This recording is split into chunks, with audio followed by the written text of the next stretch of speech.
all across America. We had technological accomplishments.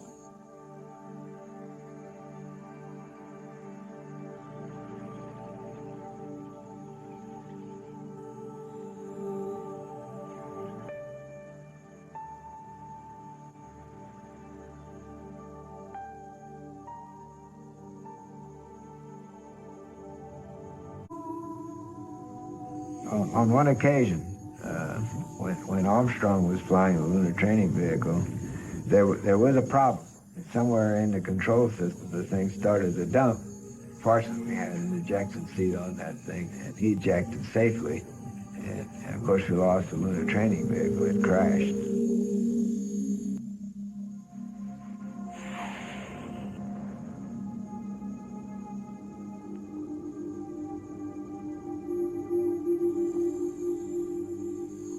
When NASA announced the crew, who they would be, Buzz got in touch with me, telling me personally that he was the crew and he was totally elated over being one of the crew to land on the moon.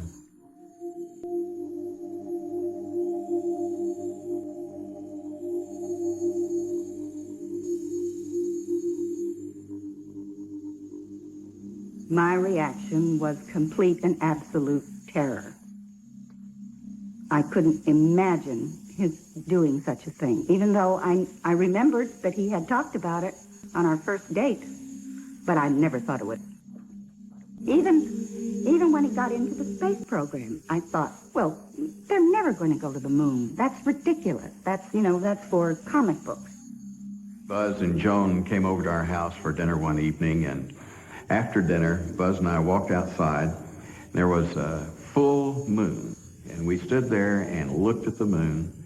And then Buzz said, well, in just a few months, I'm going to be right over there.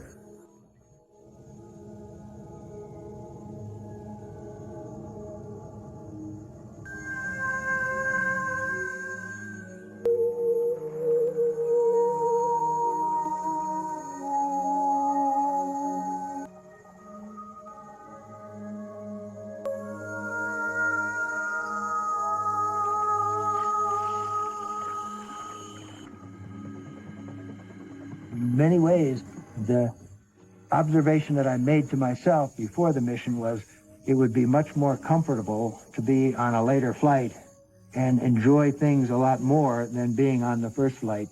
Unfortunately, I didn't have that option to make that request. That's about the last request you'd probably make if you said that.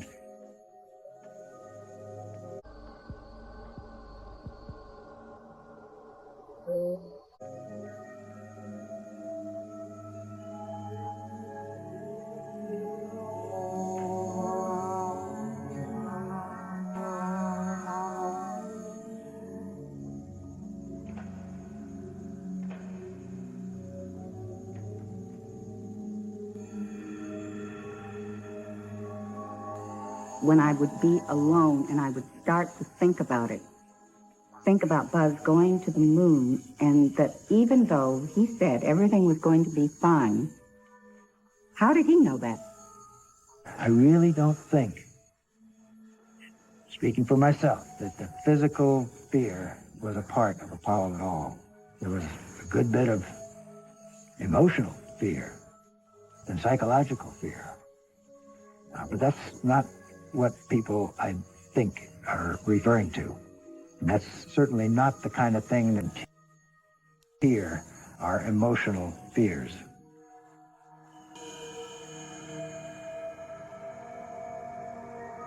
Neil Armstrong, Commander Apollo 11.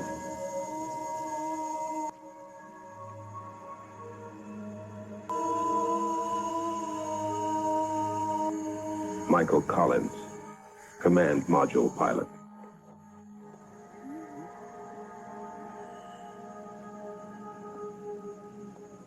Edwin Buzz Aldrin, Lunar Module Pilot.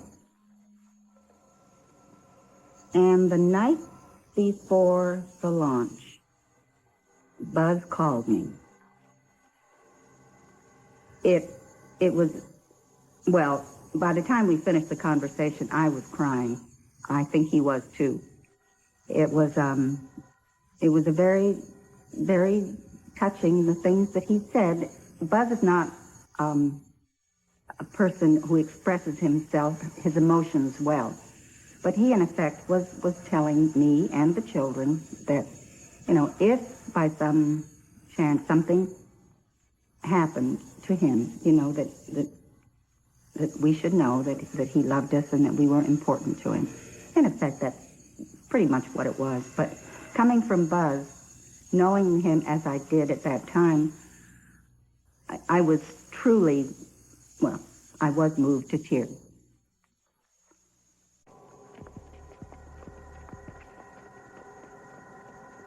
Getting ready for a mission, to a great extent, was a ritual with me. I'm a Catholic, and I would go to church the morning of the mission, the morning of a major event. Then I would come home, and I had my wife, which is a tradition I established back in the Mercury program, would make me a brand new white vest for each one of the missions that I was to fly. She had a pattern, and I would wear this vest for the first time for that particular mission. I'd go out to the control center, and I would walk through the back room, and I would try to get the sense of the feeling for the individuals. Were they concerned? Were they confident? Were they on top of the job? Were they tired? Were they communicating well with each other? Was there any particular thing that was bothering them?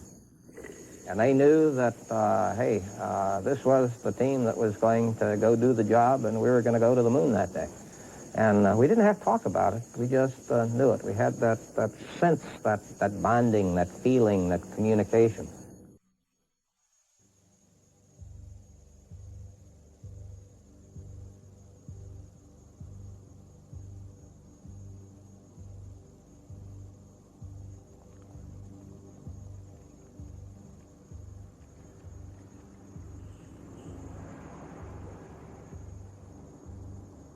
The people in our group had to be volunteers, because when we went out to the spacecraft on Apollo, for instance, the rocket was completely fueled, which had a blast potential of 0.8 of an atomic bomb.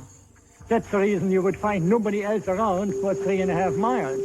The rocket being fully fueled, it sits there and kind of groans and moans, and every once in a while it will scare the daylights out of you when a big sheet of ice slides down the side of a rocket and crashes down.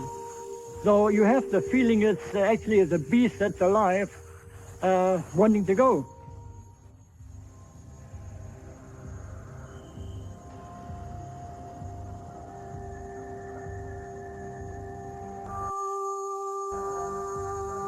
I was at a little reception with Tom Paine, who was then the administrator of NASA.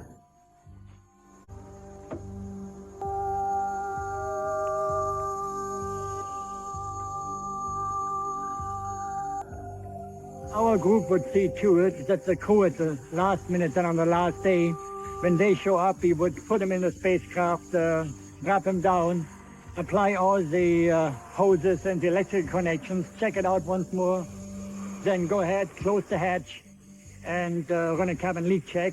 So somewhere along the line, some of the astronauts had the impression I was very much like a dictator. It actually started out with John Glenn, who just named me the Pad Führer. And then Pete Conrad later on, when he talked to Armstrong one time, and Armstrong asked how to get along with me, Pete said, oh, it's real simple. Just do whatever he tells you. And Armstrong says, now what can he do if I just go ahead and throw a switch? Oh, Pete said, oh, nothing so. He just steps on your fingers.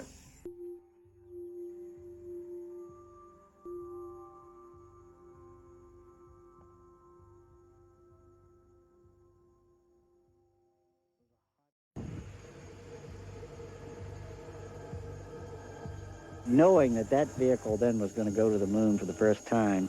We're on time at the present time for our planned liftoff of 32 minutes past the hour. Coming up shortly, that swing arm up at the spacecraft level will come back to its fully retracted position. This should occur at the 5-minute mark in the count. The swing arm now coming back as our countdown continues. Skip Chauvin informing the astronauts that the swing arm now coming back. We are still go with Apollo 11. Astronauts report it feels good. T-minus 25 seconds. I personally am sorry that he was not there, because I always felt that his brother would have wanted him to be there. 11, 10, 9, ignition sequence start. ECS. Go. EPS. Go. Sequencer. Go. Generic network, net one. SCS. Go. STS. Go.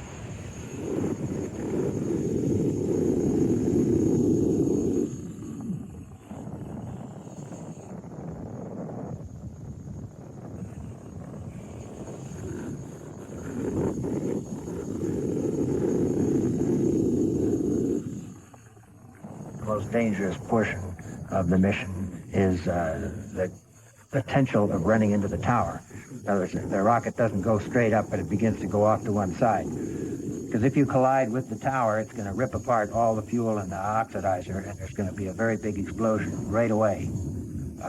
So that's the concern, I think, that everyone has, and they're anxious to hear the call-out, tower clear.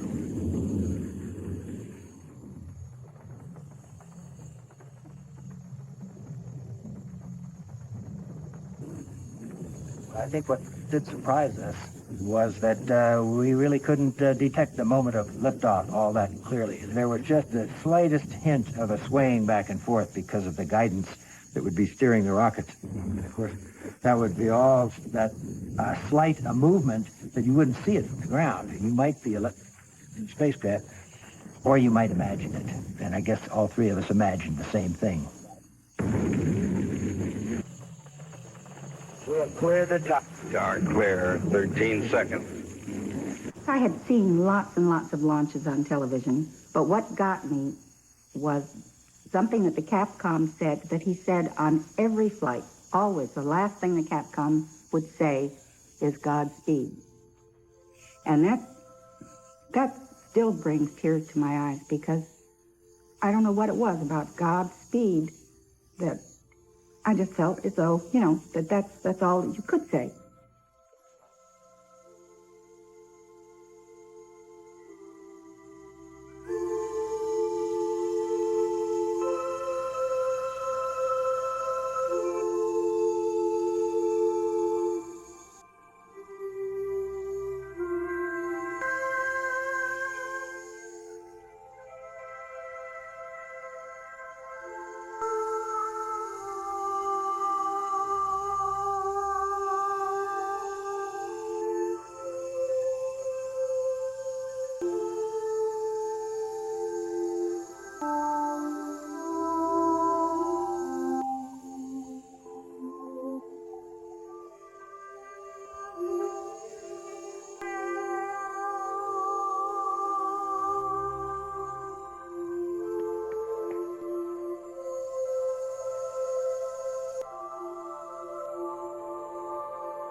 It all comes to play at that time. There's no more politics, no more frustration.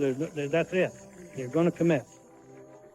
But you coolly know that one little thing, anywhere in a journey, can bring it to an end.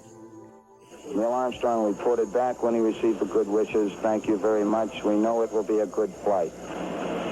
Good luck and Godspeed.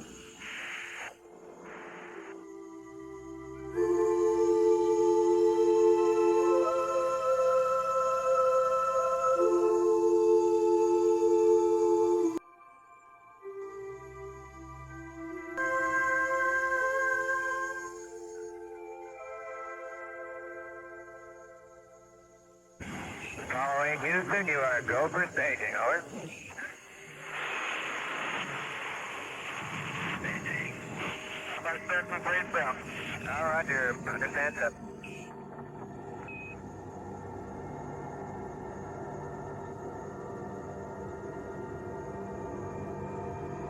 Following. That first stage was very smooth, and this one is smoother.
Give us clues to what it looks like from way up there. It's a beautiful, beautiful view with predominantly blue background and just huge covers of white clouds.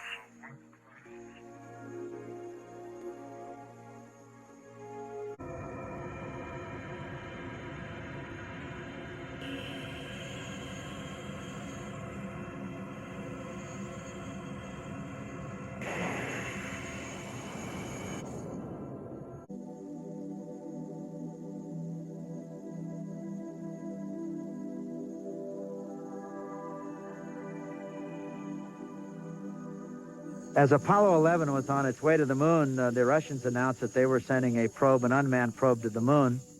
And I was in Washington, and I got a call from Chris Kraft. He said, you know, in a kind of a cynical way, well, your friends are sending something to the moon. I hope it isn't going to follow us up. Can you find out what's going on? So we sent a fax over to her, not a fax then, but I guess a telex then, to the Soviets. And they responded with a complete trajectory and an assurance that it would not be in any way involved with the 11 trajectory. And I'm told it was the first time that they ever publicly announced any of the details of any of their trajectories. Apollo 11 is looks like it's going to be impossible to get away from the fact that you guys are dominating all the news back here in Earth. Even Pravda in Russia is headlining the mission and calls Neil the czar of the ship. I think maybe they got the wrong mission. We're 10 minutes away from ignition on translator injection. Apollo 11, this is Houston. You are go for TLI, over.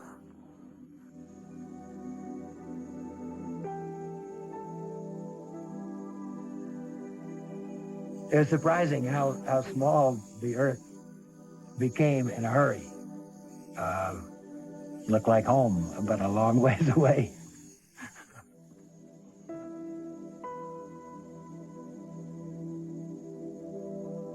There was nothing close to you. You could look out any window, and there wasn't an Earth, there wasn't a sun, there wasn't a moon. They were all a distance away.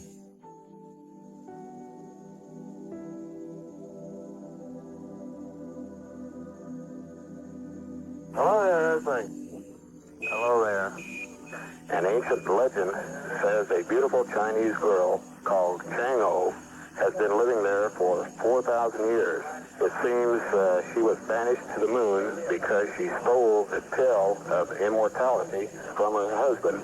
You might also look for her companion, a large Chinese rabbit, who is easy to spot since he is always standing on his hind feet in the shade of a cinnamon tree.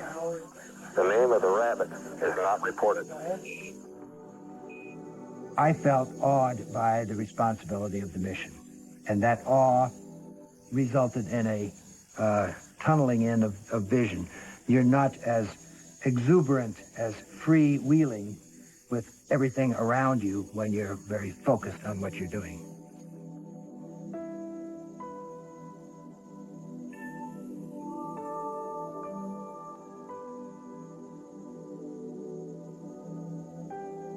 I wish there was more time to pick the daisies, so to speak. But I think it's a tribute to the training that we have and to the discipline that I grew up with that said to me, hey, look, this is a once-in-a-lifetime opportunity for you. But you better not be daydreaming and looking out the window when you're supposed to be doing something else.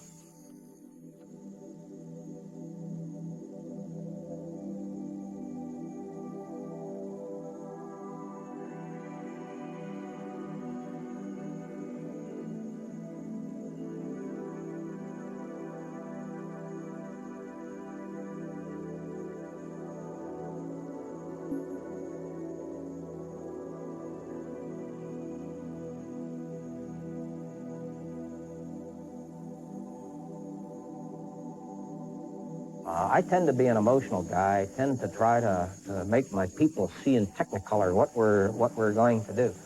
So as we came up on the moon, in fact, we had been on shift. We had done all of the checks in the spacecraft. The command and service module had gone around the backside of the moon. And then I asked everybody to go over to what the loop was called, AFD conference.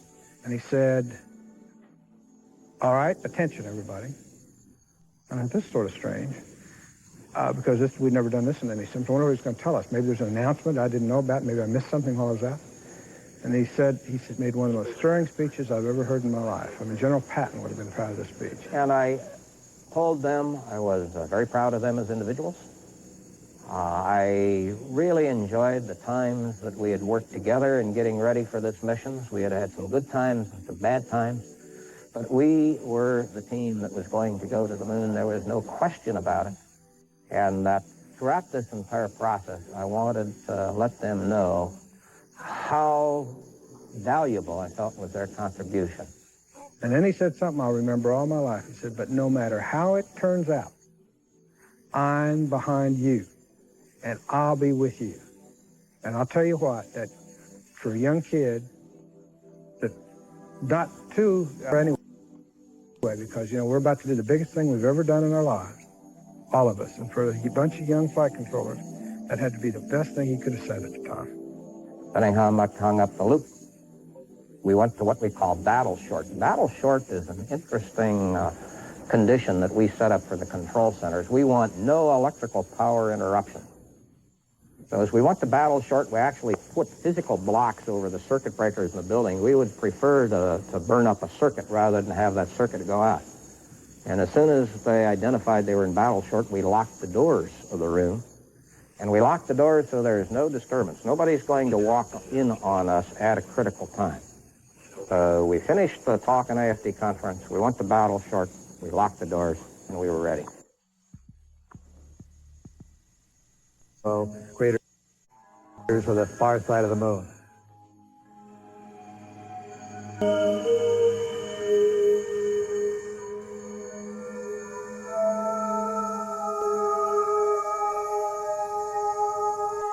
Moon is essentially gray, no color.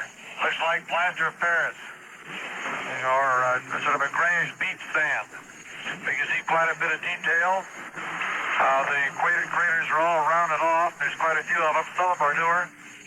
Many of them look like, especially the round ones, look like hit by meteorites or projectiles of some sort. We were like three school kids looking into a candy store window. We forgot the flight plan. We were just looking at those ancient craters as they slowly slip by.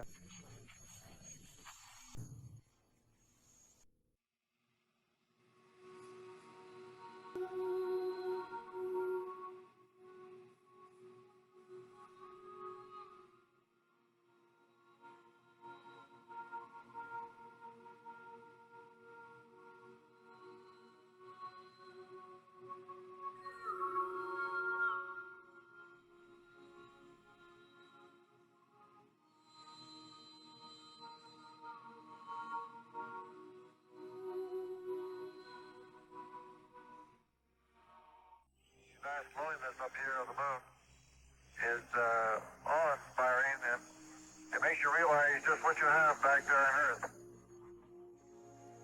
The Earth from here is a grand oasis in the big vastness of space.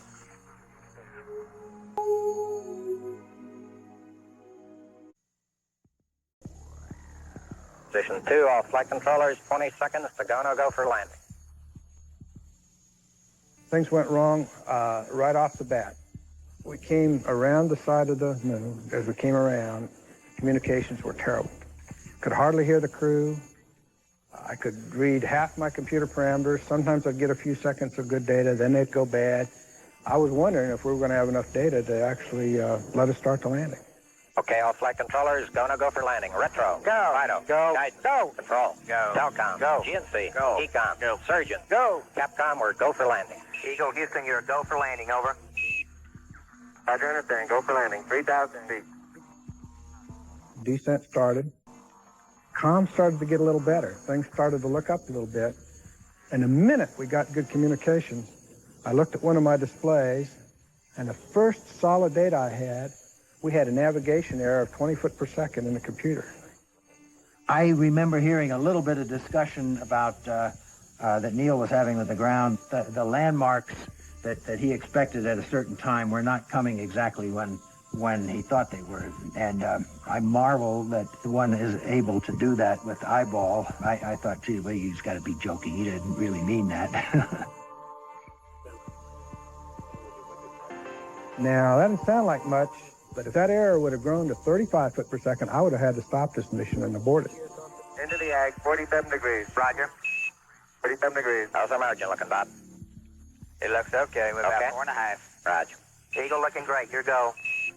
30 seconds later, 1201, program alarm. 1201. 1201. Roger, 1201 alarm. 1201 alarm. Same type, we're go flight. I was still so much thinking about the navigation error, I was thinking, what? 1201, what is that? What is that? The computer kept saying, hey, I cannot do all of the jobs you're asking me to do. Well, this put a real load upon the controllers because we had to figure out what the computer was not doing. We're Okay, go. we're go. Same type, we're go. So we proceeded on that alarm, and it didn't come right back again, indicating that it wasn't all that serious. But the people on the ground, in rather quick order, were able to give us a go on that alarm. How you doing? 35 degrees. We look good. You're fine. All right, how about you, Telcom? Go. Guidance, you happy? Go. Fido. Go. And all of this occurred after we'd reached the 500 feet above the ground. That was the point that the commander was going to take over manual control for the landing. And then something really strange starts to happen. Instead of stopping and hovering and going down like the way I've seen them in simulation, they're doing a lot of search or forward motion. I don't think anything that he could have seen would have identified where we were or where we weren't, where we didn't know where we were, really. 540 feet down to 30, down to 15. 300 feet down 3.5. 47 forward. There is no fuel gauge in the Lem spacecraft.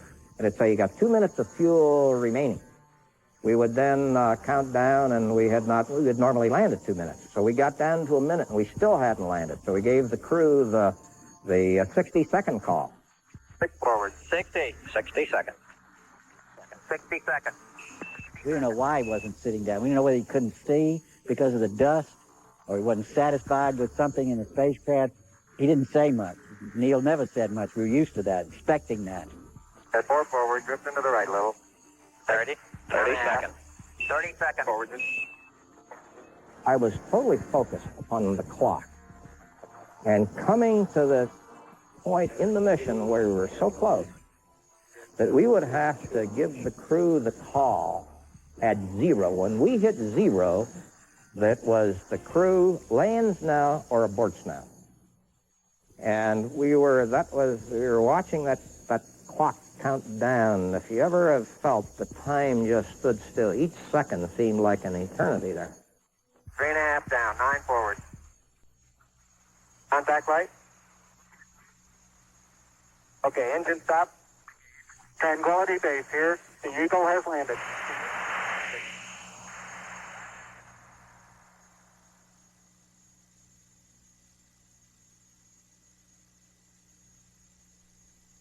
Roger, Tranquility tranquility. We copy you on the ground. You got a bunch of guys about to turn blue. We're breathing again. Thanks a lot.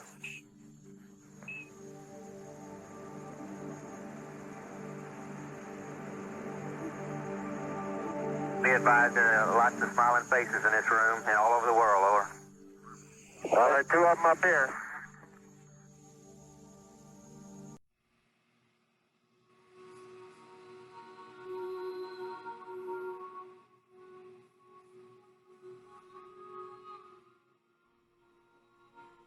We had landed now, and in this control center, there's a viewing room that is behind my console. It's separated by 2 panes of glass with airspace in between.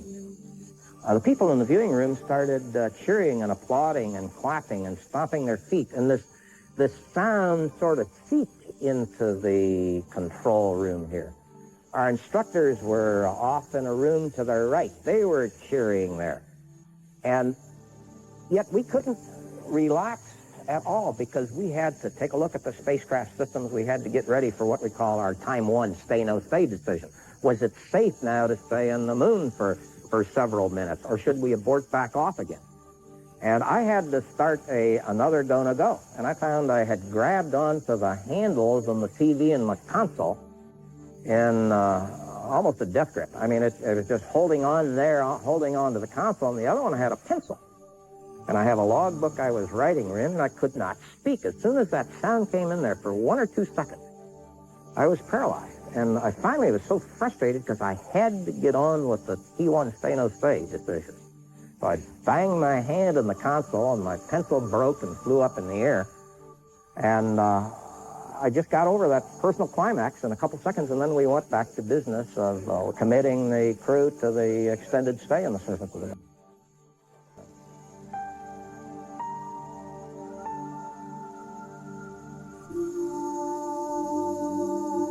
I never thought that Buzz was as deeply religious as I found out during that period of time. He had made these plans to take communion on the moon. At first I thought it was a little presumptuous, but I'm not Catholic, but I was raised as an Episcopalian, and you know, you don't give yourself communion. I figured, you know, well, how else is he going to do it if he's going to do it? But it was a surprise to me. And I remember glancing at Neil when I poured the white wine out of the little piece of plastic container. The wafer was in a plastic wrap, sealed up also. But I can just remember looking at him and getting that unusual look at watching what I was doing.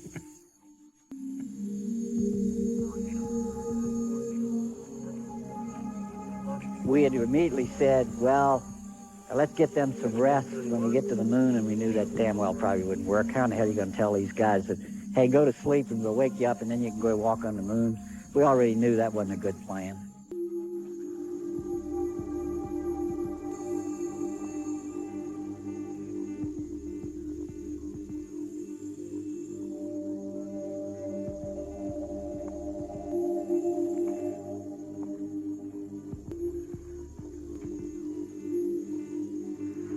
Okay, Houston, I'm on the porch. Roger, Neil. I was in absolute awe of the fact that man was now about ready to walk in this moon. And it was a sense of accomplishment. It was a sense of exploration. It was a sense of the United States of America. It was a sense of pride, perfection. I mean, it's almost impossible to describe all of the feelings. It was very emotional, very intense time. Okay, Neil, we can see you coming down the ladder.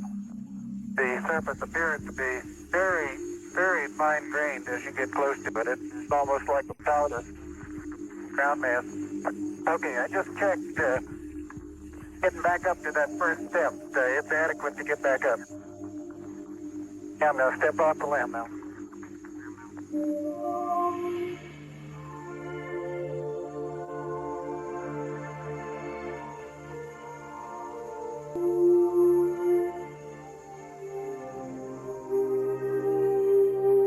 one small step for man, one giant leap for mankind.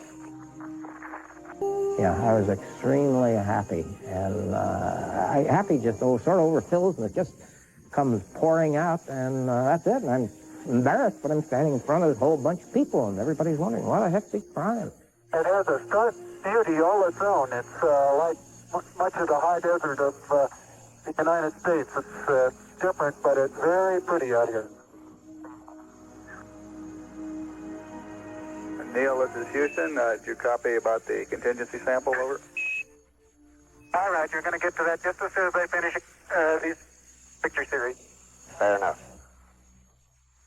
Mike, it's a little difficult to dig through the initial crust. Very interesting. It's a very soft surface, but here and there where I plug with the contingency sample collector, I run into very hard surface, but it appears to be very cohesive material of the same sort. Okay, ready for me to come up? All set.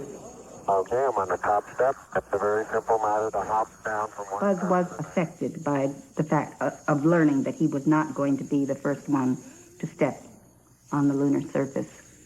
You've got 3 more steps and then a long one. Okay, I'm going to leave that I one. think all the attention focused in on that regrettably promoted a disharmony among our crew. There was a bit more of a pressure being the prime crew, and that pressure was irritated. It was exasperated by the issue of who would be first and second. There's a sort of a billowing, and I can't really explain why it does that, but I did it a couple of times, and each time I did it, my foot went down, and then out from it would the little clods in different sizes would all hit about the same, not too many short, not too many long, all about the same distance out. Beautiful view. Isn't that something? Magnificent sight out here. Magnificent desolation. Thank you up again when you finish the panorama. You're going too fast on the panorama sweep. I haven't set it down yet. And the first thing that I thought when I saw the television was that it was a scene from a Walt Disney movie, because it was grainy, and you could tell that there were figures walking there, but they walked like marionettes. The movement was jumpy, and they looked like cartoon characters in black and white. Isn't it fun? Hey, Neil, didn't I say we might see some purple rock? Find the purple rock? Yep. Very small, sparkly fragments. We're very conscious of the fact that television was watching what we were doing, and if television wasn't watching it, people were listening very, very intently to the least little murmur that came from the moon. And you know what that does? I think that tunnels your vision in. When you know that every little grunt that you make is going to be recorded, you parcel those observations out very carefully. And to two relatively reticent people, it ends up kind of clamming them up. They don't say very much. And we didn't. Originally, the president had decided, of course, that this was going to be a mission from the planet Earth to the moon. And the thought of making it anything less than the whole Earth by planting an American flag, that didn't seem to fit into that scenario. But people got to thinking more about why shouldn't there be an American flag? After all, we had put an awful lot of money into this job. When we went to put the flag in, it didn't want to stay because we couldn't get the pole in very far. It wasn't sharpened enough to really penetrate, and there wasn't enough cohesiveness to the walls of the surface of the moon to hold it, unless you maybe kicked it with your foot. Then it might pat down and be compact enough. But we know there wasn't any wind up there that was going to blow it over. There's no wind on the moon. So in order for the flag to fly, it not had to have a flagpole, but it had to have a yard arm, so to speak, to hold the flag out there. And it turned out without any air as well as no wind, that once you put the flag in motion, it does continue to move a little bit. So it looked like it might have had a little wind. They got the flag up now, and you can see the stars and stripes on the lunar system. Flag up now, and you can see the stars and stripes on the lunar system. Beautiful, just beautiful. One of the things that we cranked into the plane was to place a phone call, which, of course, the president did, in which he said this is the most historic phone call ever made. Go ahead, Mr. President. This is Houston out. Hello, Neil and Buzz. I'm talking to you by telephone from the Oval Room at the White House. And this certainly has to be the most historic telephone call ever made. It's a great honor and privilege for us to be here representing not only the United States, but and of peace of all nations, and with interest and a curiosity and with a vision for the future. It caught me totally by surprise. If it had been mentioned, it was in such an informal way that it might take place, that it didn't sink in. And I felt rather ill-prepared to respond in front of millions of people to the president at that time. And I felt, gee, I just wish I'd known about that a little bit ahead of time. Not that it made that much difference. All right, you do have to be rather careful to keep track of where your center of mass is. Sometimes it takes about 2 or 3 paces to make sure that you've got your feet underneath you. And about 2 or 3 or maybe 4 easy paces can bring you to a fairly smooth stop. Like a football player, you just have to put out to the side and cut a little bit. So-called kangaroo hop does work, but it seems your forward ability is not quite as good. Every moment that they were on the lunar surface was nerve-wracking for me. I just wanted the mission to end. I wanted them to join up with Mike Collins, the three of them to be together, to come back home, land safely, and get it all over with. And I kept saying to myself, "You've done it. You've done it. You know, don't overplay your hand." Tranquility Base, Houston. Guidance recommendation is pings, and you're cleared for takeoff. Roger, understand. We're number 1 on the runway.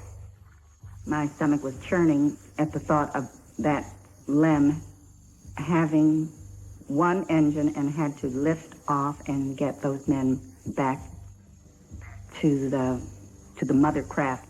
This, to me, was the most harrowing experience. After we came in from our EVA on the surface and were stowing everything away, I noticed on the floor of the cabin, on my side of the cabin, that there was a broken end of a circuit breaker. Clearly, it was the end of the plastic end of the circuit breaker, and so I was wondering just which circuit breaker it was. So I looked along the rows, and strangely enough, it was the engine arm circuit breaker. I felt that I could either push it in, and just like any other circuit breaker, it would stay in, but if I ever had to pull it out again, I would be in trouble, because I couldn't grab hold of anything. Gene Krantz and others on the ground told us afterward that in those hours they learned more about alternate ways to get that engine started if that circuit breaker didn't stay in when we pushed it in. But fortunately it did. After the scientific experiments have been completed, and when the command module comes back overhead within range of their rendezvous radar, Neil Armstrong and Buzz Aldrin prepare to launch off the moon's surface. Mike Collins joins Armstrong and Aldrin in a combined countdown that will end the first part of this historic journey. The ascent engine is fired, lifting the ascent stage into a 10-mile-high transfer orbit, the first step to rendezvous with Collins. The descent stage, which serves as a launching pad, remains on the moon together with the lunar surface experiments. These packages will continue to transfer information on moonquakes and lunar coordinates to Earth for as long as a year. The ascent stage is shut down at 60,000 feet over the moon. If problems have occurred and Armstrong and Aldrin can't reach lunar orbit, then Collins and the command module can fly down as low as 35,000 feet to rescue them. Then, after getting into lunar orbit, the astronauts maneuver using their reaction-controlled jets to place the spacecraft in an intercept trajectory with the command module. Rendezvous radar measurements are used to guide the approach from 350 nautical miles down to the last 500 feet. During the docking maneuver, the lunar module is under manual control.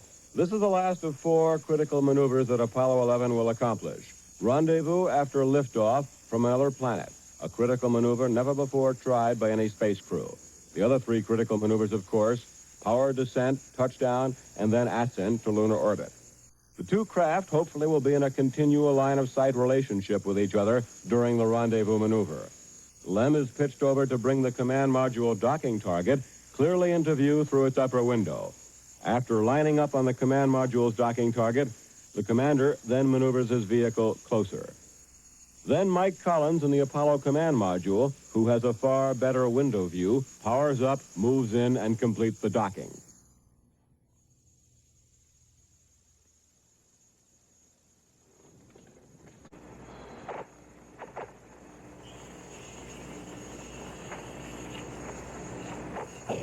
Guidance reports both navigation systems on Eagle are looking good. Keep blank. Keep blank.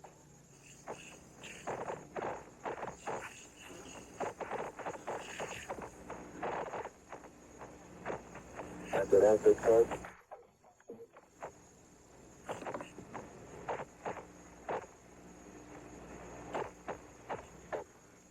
Nine, 8, 7, 5, fourth stage, engine arm ascent, proceed.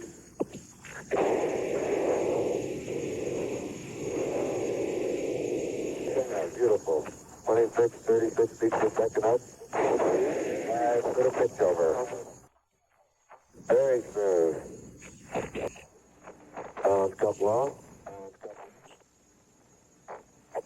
When the ascent stage of the LEM blasted off, that was quite a shocker, because when all the pieces of insulation just went, it looked like an explosion, and for a split second I thought, my God, it's blown up. There was a hell of a wind of rocket exhaust that went in all directions. And Neil wanted to sort of keep that quiet, the fact that he had seen the flag blow over when we lifted off. Very quiet ride. There's that one crater on there.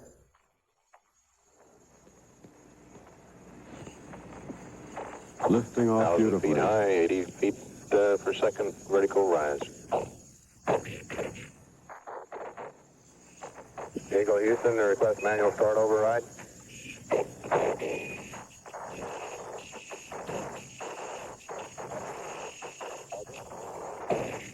2,600 feet altitude.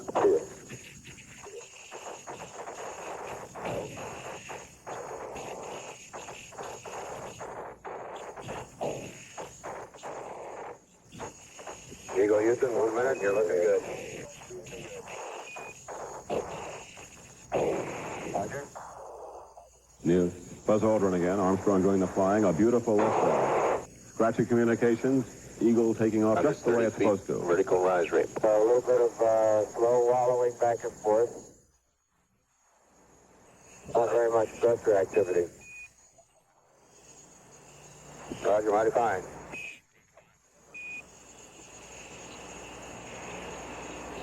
I'm going to leave 150 up. Beautiful. 9,000. AX degrees within a foot per second.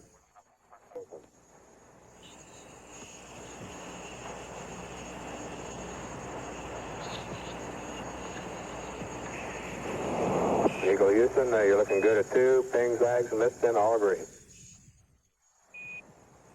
That's 1,000. 170, beautiful. 14 tons. Right on the money, exactly where they're supposed to be. The engine burning perfectly. And a foot per second again, axe to ping.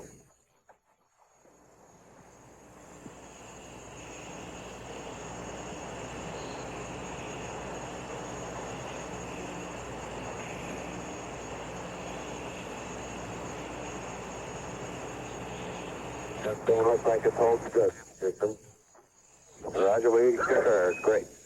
1500, 185. Eagle's already 160 miles away from its landing site. Aldrin is reading the horizontal velocity first, and then the vertical velocity. It's now 1,424 feet per second vertical velocity, 187 vertical velocity. Eagle Houston, your go at 3 minutes. Everything's looking good.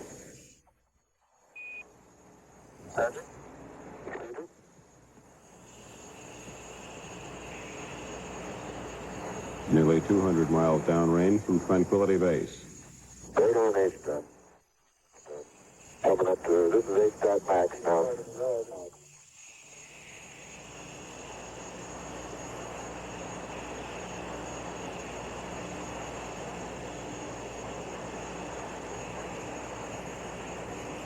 And then right down US-1. Roger. Armstrong there for the first time.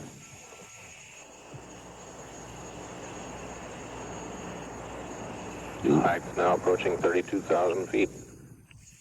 And Eagle's up to about 1,700 miles an hour, really streaking along.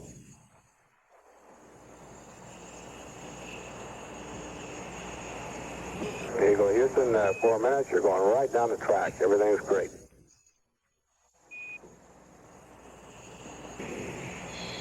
Horizontal velocity approaching 2,500 feet per second. That's the beam offshore right now. Roger. That's the crater Sabine, exactly where it's Some 120 miles to go until insertion. And they're around 220 miles downrange from Tranquility Base. 240 to go. 240 to go.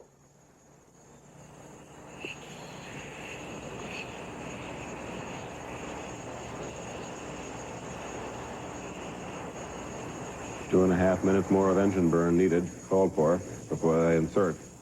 260 miles downrange. See, there's Ritter off there. There it is, right there. There's Schmidt. Hey, that's impressive, that's good. Crater Schmidt is soaring by Eagle it. Houston, you're great. 3, looking 155. All three data sources are agreeing quite closely here.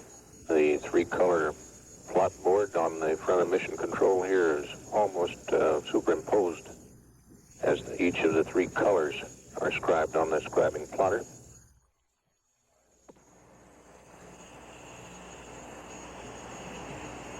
Eagle now approaching 48,000 feet altitude.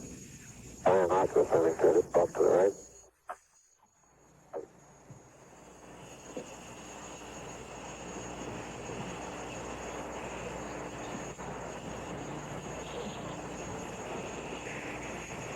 And high overhead, Columbia, the command module, with Mike Collins orbiting at 69 miles, leading them by about 3 miles. Eagle Houston, you're still looking mighty fine.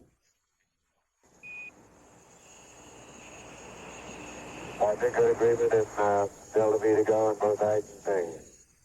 Roger.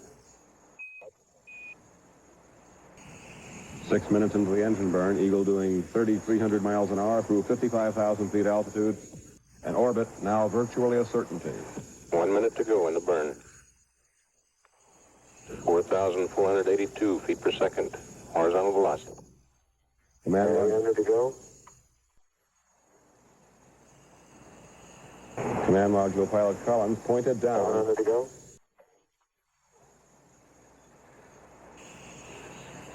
Dang it, open up the main shuttle.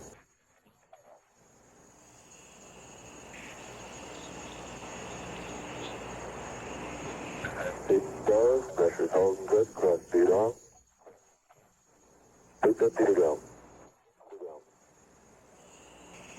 Almost as fast as they need to. Very close.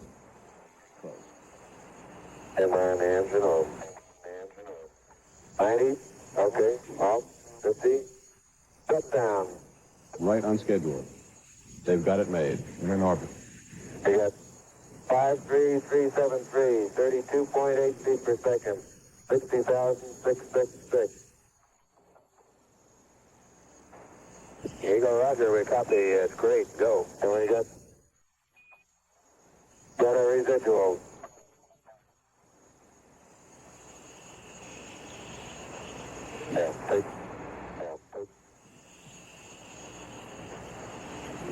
Eagle Houston, trim residuals.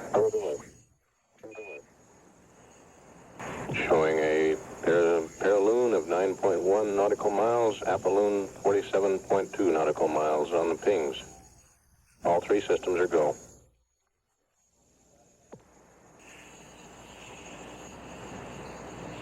A little bit low. Velocity showing about 55-37 feet per second, plus or minus a foot or so on each of the three systems.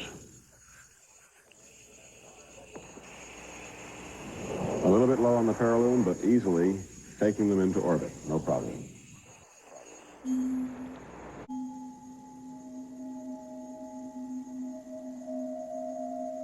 It's hard to really keep your perspective in this room because you're surrounded by absolutely incredible individuals accomplishing great events against extremely large odds. I mean, it's just it finally comes together here, and when you see something like the moonwalk, you say, God, this is what living's all about.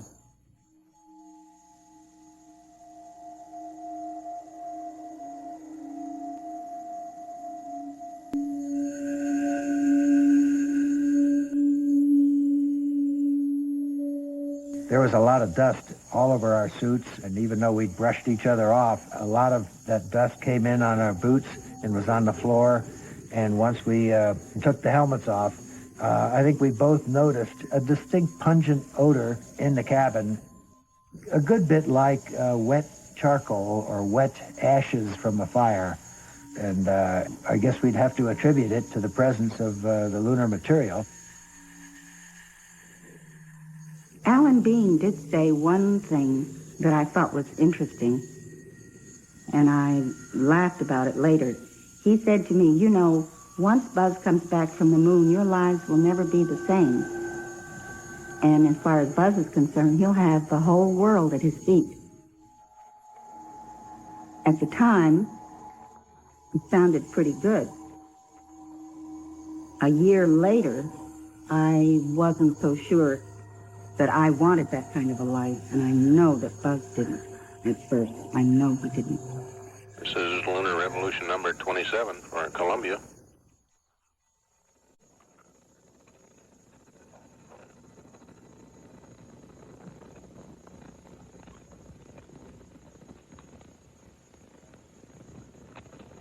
Terry White and Mission Control there, still waiting for confirmation of acquisition of radio signal.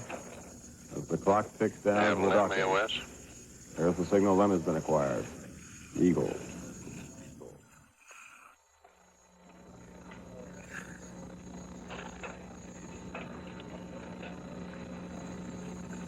And we should have Columbia acquired shortly.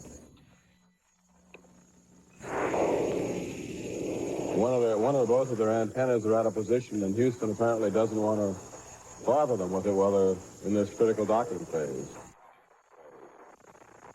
Okay, Roger. Columbia. That's it. Armstrong giving Collins a signal to move in for the docking.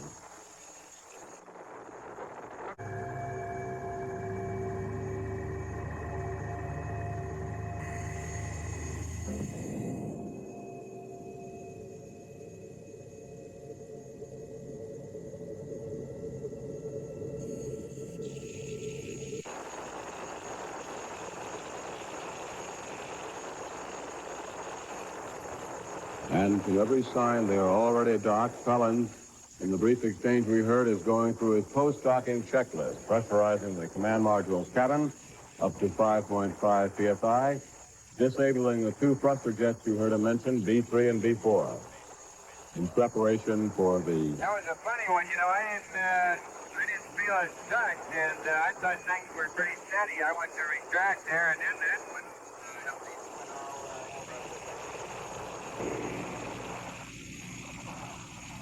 Were you guys, did it occur to you to me that you were jerking around quite a bit there during track cycle? Yeah, seemed to happen to me. I just the contact struck, because apparently it wasn't finished, but somehow or other, that's when you got off and had it.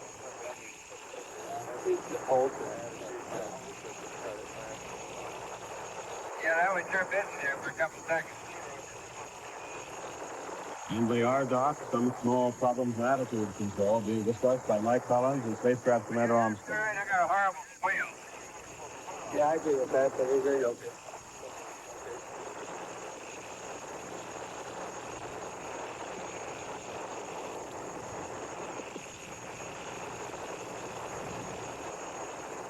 Houston, Apollo 11, over. Apollo 11, Houston, go.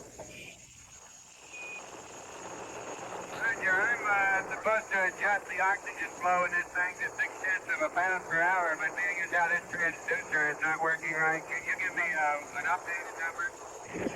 Affirmative, you want to go ahead and adjust your O2 flow until it just goes off the peg.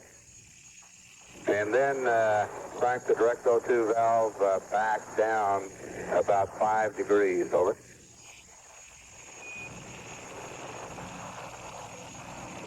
Well, you're really waiting for that one, weren't you? Okay, Ron, thank you.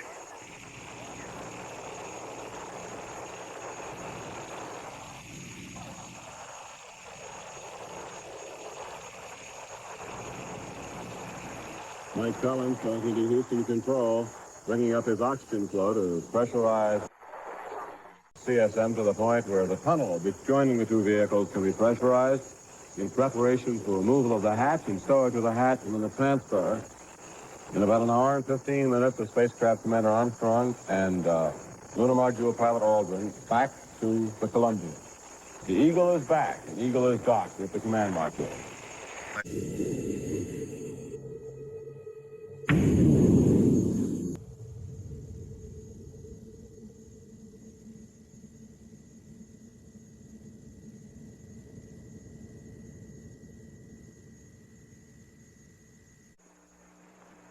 Houston, Apollo 11, over. Roger, go ahead, 11, over. You picking up our TV signal? That's affirmative. We have it up on the outer 4 now. The focus is a little bit out. We see the Earth in the center of the screen. Still have a little white dot in the bottom of the camera, apparently. And see some land masses in the center. At least I guess that's what it is. It's very hazy at this time on our outer 4, over. Let me change. I believe that's where we just came from. It is, well, I'm really looking at the bad, at a bad screen here. Stand by one. Hey, you're right. Not bad enough. Not finding me on the right landing spot. Now. What? It's not bad enough not finding the right landing spot. We're going to get the right planet. I'll never live that one down.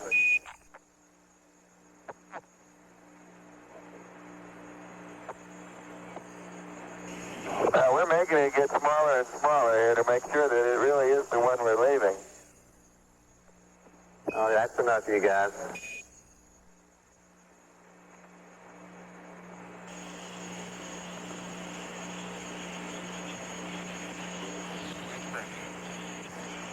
$11, that was a good picture there. Okay, that's enough of the moon. Okay, that's enough of the moon, Charlie. We're getting set up now for some inside pictures. Right. How do you read me, Charlie? 5 by now, Buzz, over. Okay. More mundane affairs. Now that we've left the moon, I'd like to trace through a little bit for you. Developments that have taken place in the cruise department.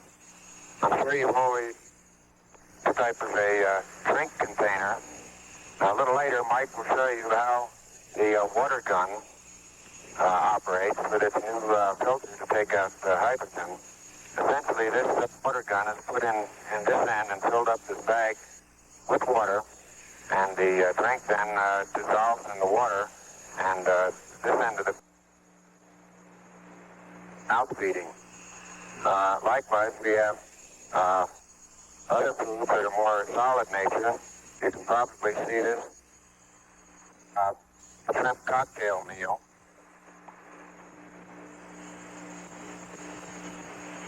This afternoon, while the two of us had salmon salad. Another early development was the use of bite-sized food. 11, Houston, Buzz, you're breaking up badly. Would you check your Vox over?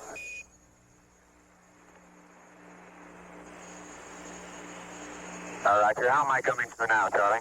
Roger, you're very clear when you come through. It's just that your Vox is not keying at every word, over. Okay. These bite-sized objects were designed to remove the problem of having so many crumbs floating around in the cabin.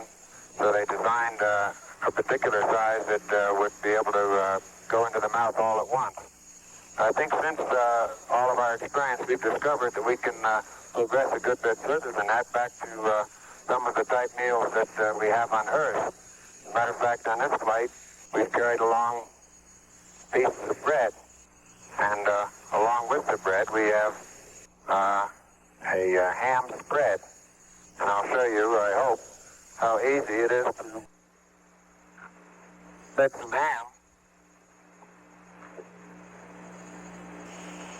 Environment of 0G.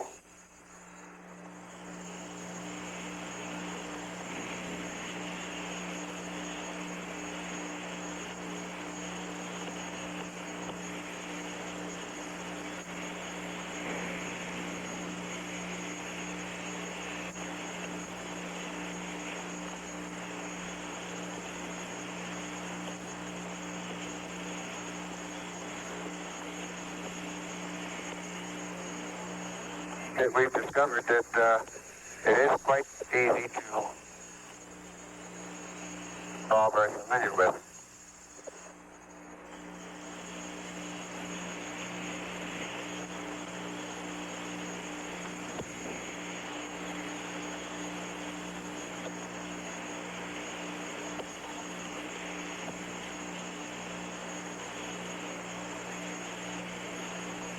Apollo 11, Houston, we noticed your roll rate increasing. Would you please see if you can bring that down to about 0 for us, so we'll be losing a high gain shortly, over.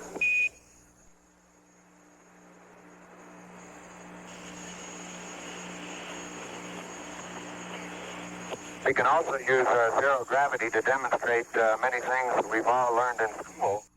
I'd like to demonstrate briefly how easy it is to explain the action of a gyroscope.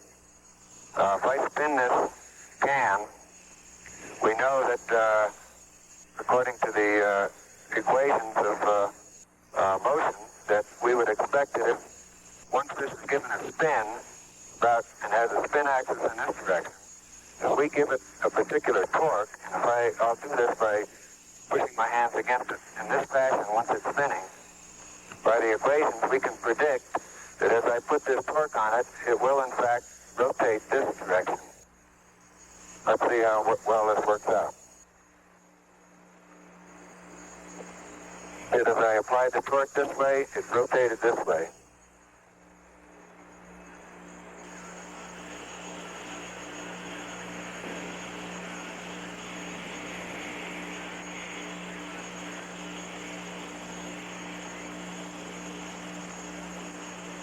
Too close, I think.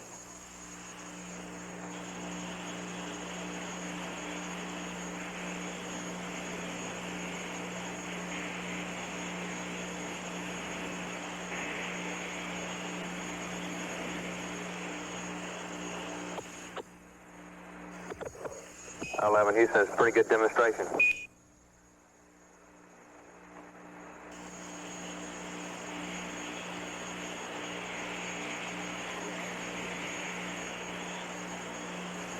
Houston, this next is a little demonstration for the kids at home, all kids everywhere for that matter.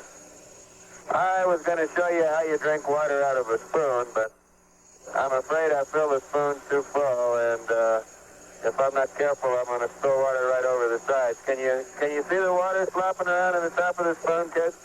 That's affirmative, 11.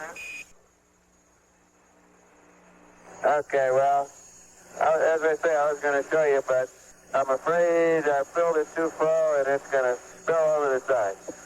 I tell you what, I'll just turn this one over and get rid of the water and start all over again, okay? Okay.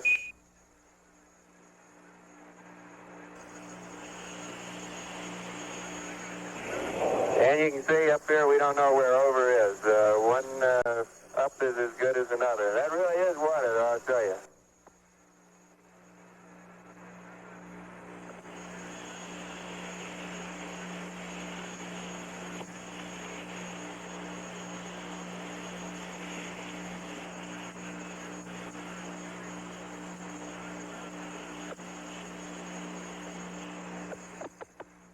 That's really not the way we drink. We really have a water gun, which I'll show you.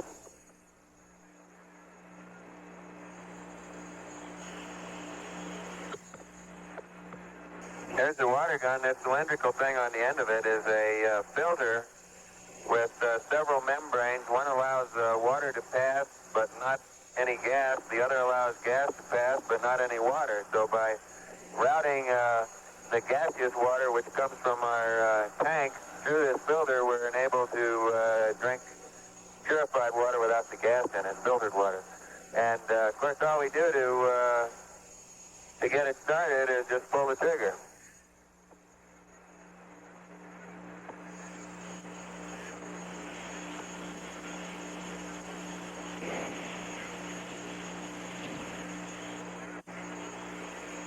Sort of messy. I haven't been at this very long.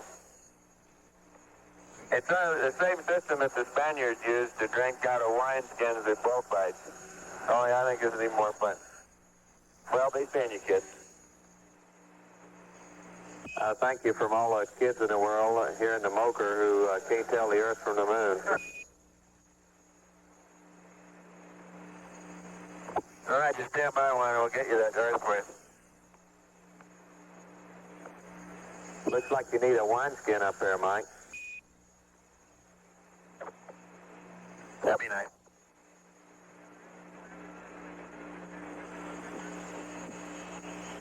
Okay, K11, Houston, I have a picture now, Houston. That's affirmative. I refuse to bite on this one, though. You tell us. Okay, this should be getting larger, and if it is, it's the place we're coming home to. Roger.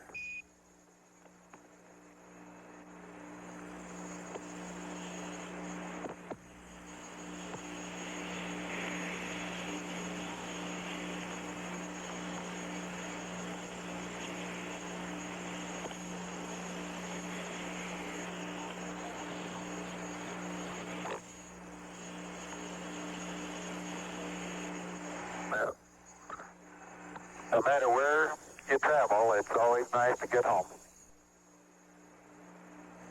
We concur, 11. We'd be happy to have you back.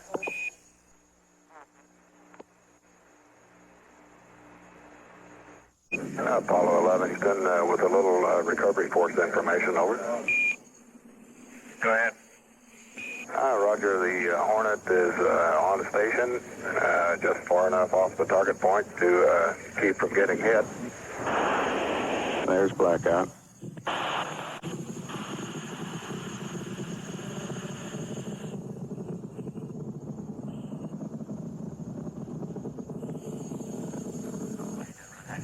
Velocity 33,000 feet per second. 35,000 feet per second.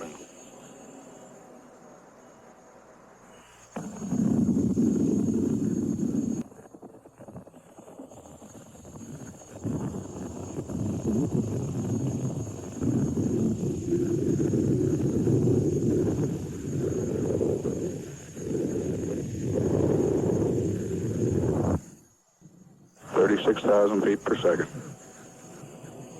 We're at entry time.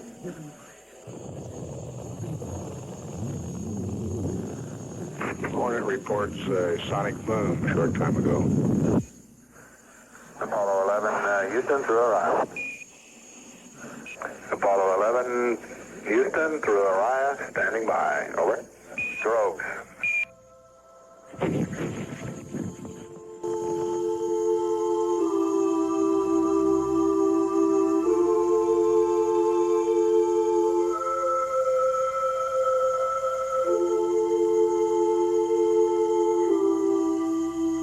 Coming down, once the parachutes are open, the The next maybe sensation that you have is that you start breathing in salt air.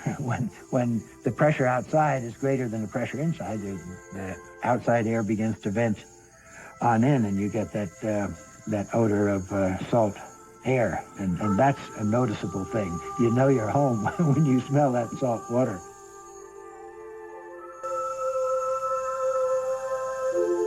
The next thing that happened after we hit the water was that we hit pretty hard, because it was a little bit rougher seas than maybe we had expected.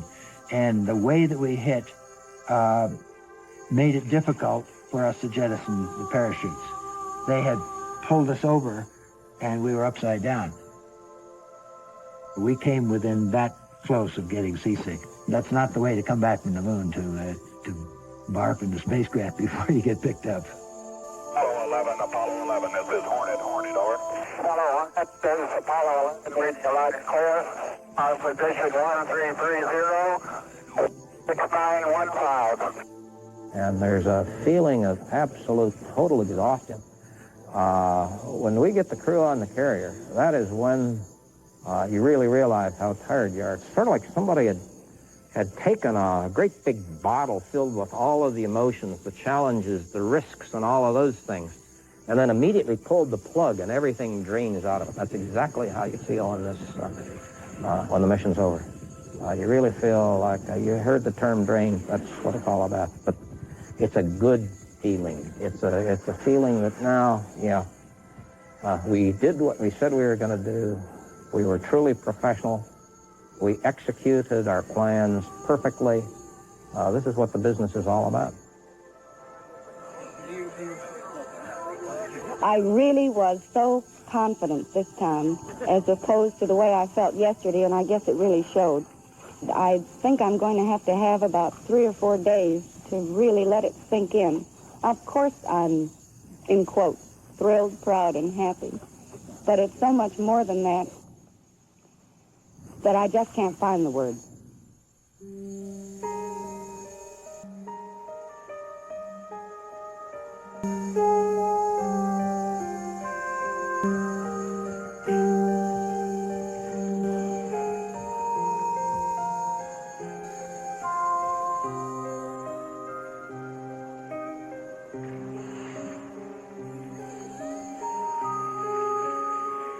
One of the remarkable things that I remember happening in the trailer, the flight surgeon who was in there with the 3 of us, he said that he had some tapes of the television programs that covered the broadcast during our landing and our flight. He said, would you like to see some of these? So on a small little television set, he started playing the commentators that were talking about our flight, whether it was the landing or whatever. And just so spontaneously, this thought crossed my mind, and I reached over to Neil and I said, hey, Neil, look, we missed the whole thing. And what I meant by that was far more than what popped into my mind, was that we were so interested in what was happening in the mission, see? But what was happening was not up there, it was happening back here. We were out of town for the most important parts of that mission. To me, the most important part of the mission was what happened in the minds of the people who witnessed that event.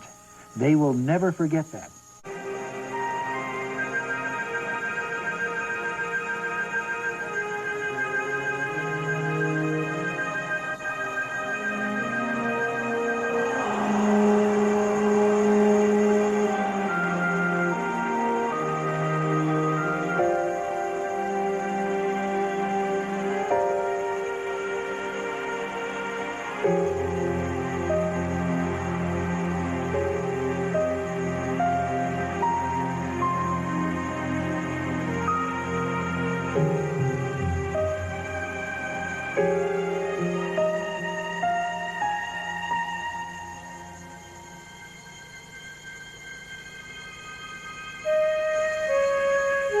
They were all in the quarantine trailer together. They got into Houston quite late, and we were naturally all there to welcome them. And I had my turn at the microphone to talk to Buzz, because that was the only way we could communicate. And the first words he said to me was, "I need some clean jockey shorts." And that just really broke me up. But I'm sure he planned to say that, but it was absolutely the perfect thing to say at that time.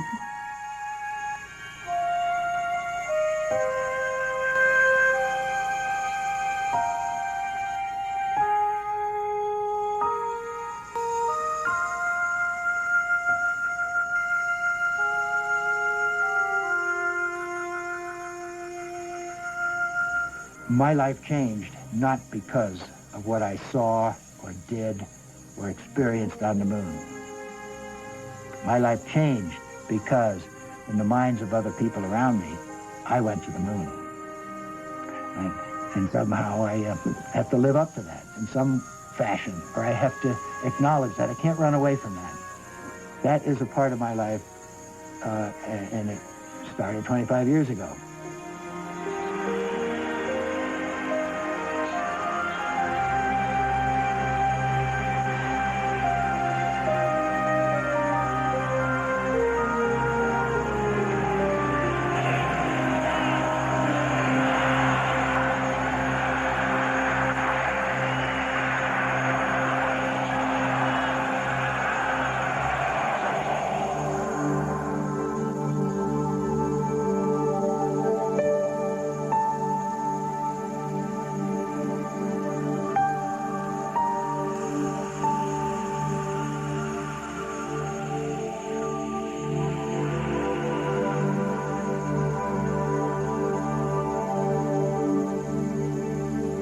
God, we were there. Why the heck did we surrender? Why did we not go back? Why have we become so complacent about exploration?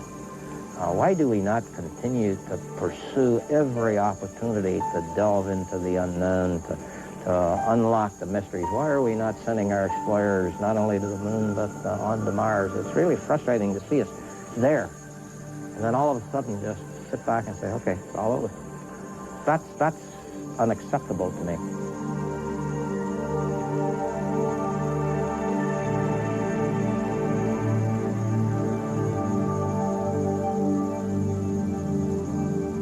I think that we were probably the luckiest people on the face of the earth in the last 500 years to be involved, and I feel a tremendous sense of accomplishment that we were able to do it, and wonder if we can do it again.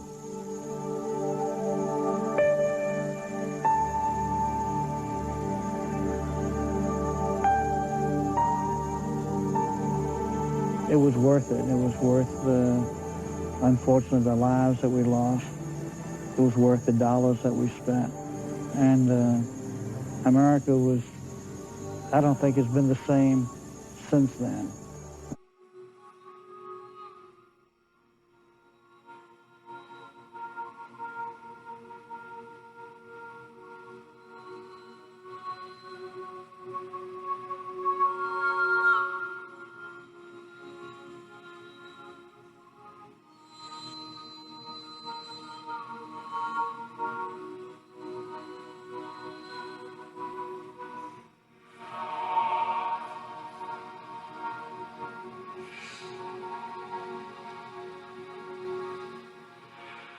I hope you enjoyed this video. Don't forget to like, subscribe, share, and hit that notification icon for the latest videos as they are released.